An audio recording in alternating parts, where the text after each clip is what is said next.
10 class का science है subjective, और प्रकाश का परिवर्तन से है, चैप्टर नंबर 1 का है।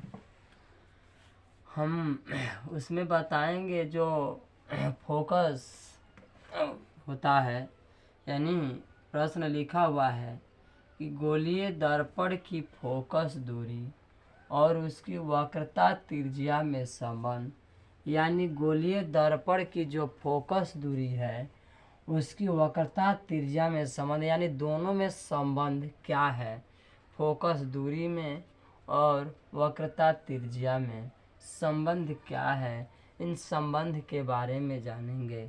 नीचे लिखे हैं गोलीय दर्पण की फोकस दूरी, गोलीय दर्पण की फोकस दूरी, गोलीय दर्पण की फोकस दूरी उसकी वक्रता त्रिज्या की, उसकी वक्रता त्रिज्या की आधी होती है, आधी होती है।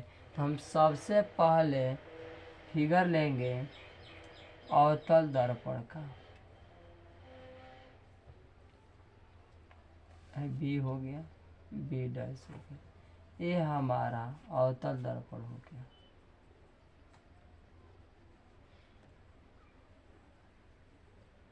ये हमारा ध्रुव हो गया, ये हमारा ये हो गया केंद्र सी।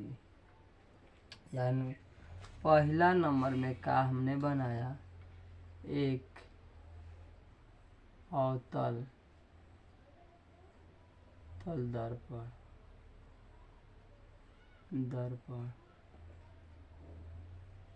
जिसका नाम है बी डैश। दूसरा है नंबर पर पी ध्रुव है, ध्रुव, और पी एफ की दूरी को फोकस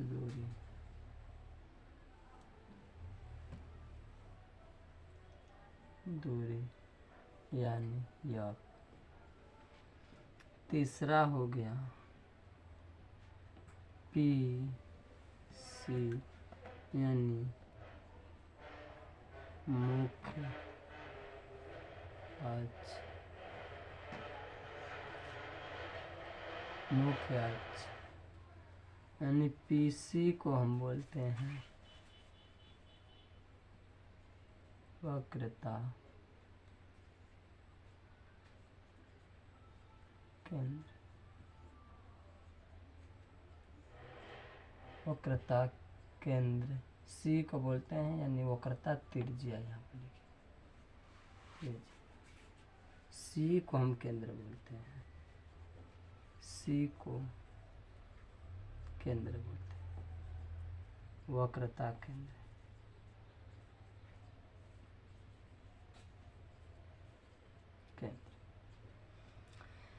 चलिए अब मुख्य अक्ष के यानी पीसी के समांतर कोई रेखा प्रकाश की किरण जाएगी तो वह फोकस से होकर के लौट आएगी,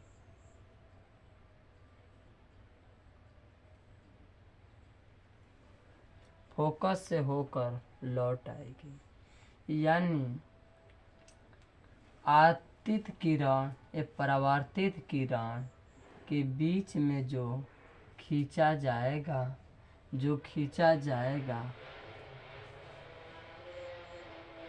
वह अभिलंब होता है। आपतित किरण का होता है कोण आई और जाने वाला का कोण आई।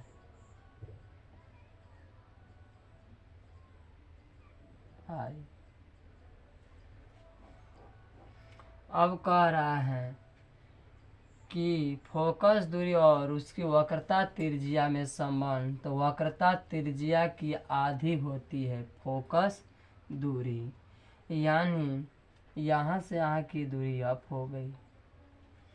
अब हम एफ मानेंगे ना, एफ बाद में ही ले लेते हैं। अब यहाँ पे अब देखेंगे कि क्या बन गया, ए हो गया और ये हमारा बी हो गया। बी हो गया है। पीसी यानी मुख्य अक्ष के समांतर आती किरणें परिवर्तन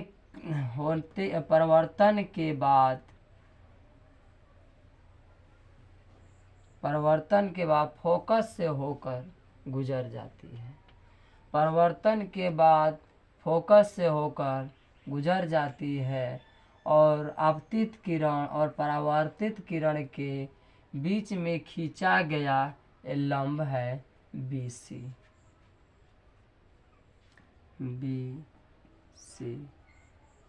लंब BC लंब है। अब बना क्या,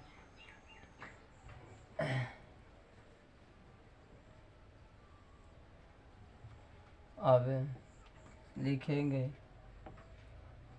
AB जो है आपतित किरण है, BF जो है परावर्तित किरण हो गई। अब हम लिखेंगे कि कोण ABC बराबर कोण CBF। एक कोण क्या हुआ, बराबर हुआ, किंतु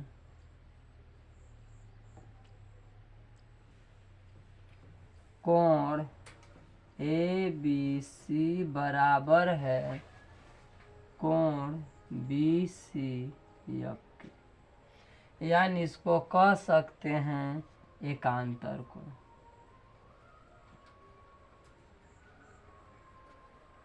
कह सकते हैं एकांतर कोण होने के कारण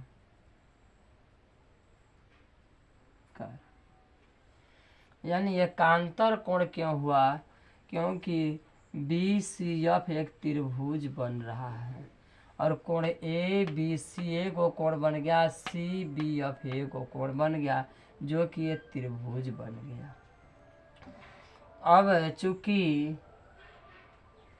चूंकि कोण CBF बराबर कोण BCF, यानी ये फल स्वरूप कह सकते हैं, फल स्वरूप त्रिभुज BCF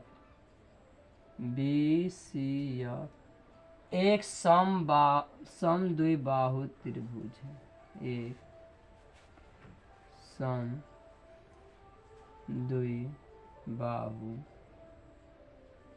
त्रिभुज है।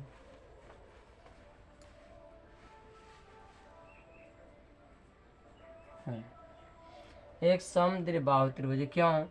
क्योंकि BF बराबर है CF के, BF बराबर है CF के। अब कह सकते हैं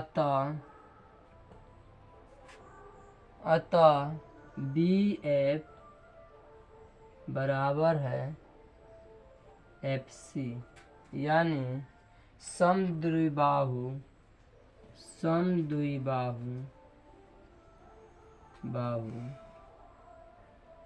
त्रिभुज की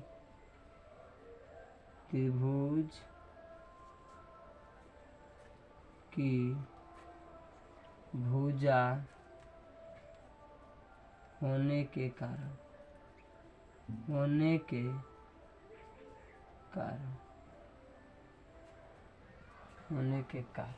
नीचे मत लिखो। होने के कारण यदि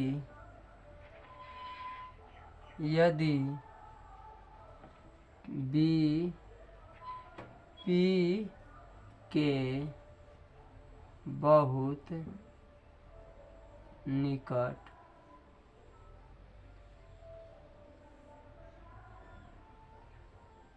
बहुत निकट हो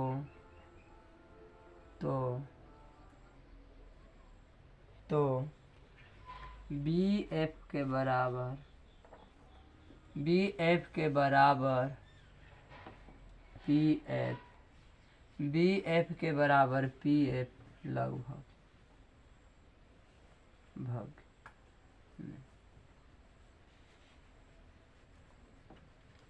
इसलिए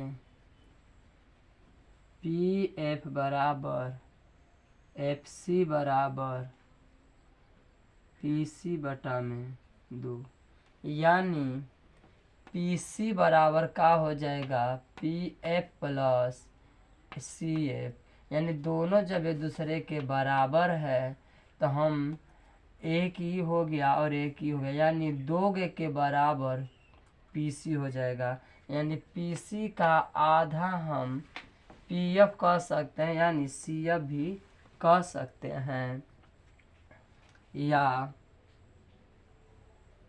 या हम पी एफ यानी सी एफ जब आपस में बराबर है तो पी एफ को हम कहते हैं एफ, यानी फोकस दूरी एफ, यानी फोकस दूरी एफ हम लिखे भी है एफ, यानी पी सी को हम लिखे हैं वक्रता त्रिज्या यानी आर, यानी आर।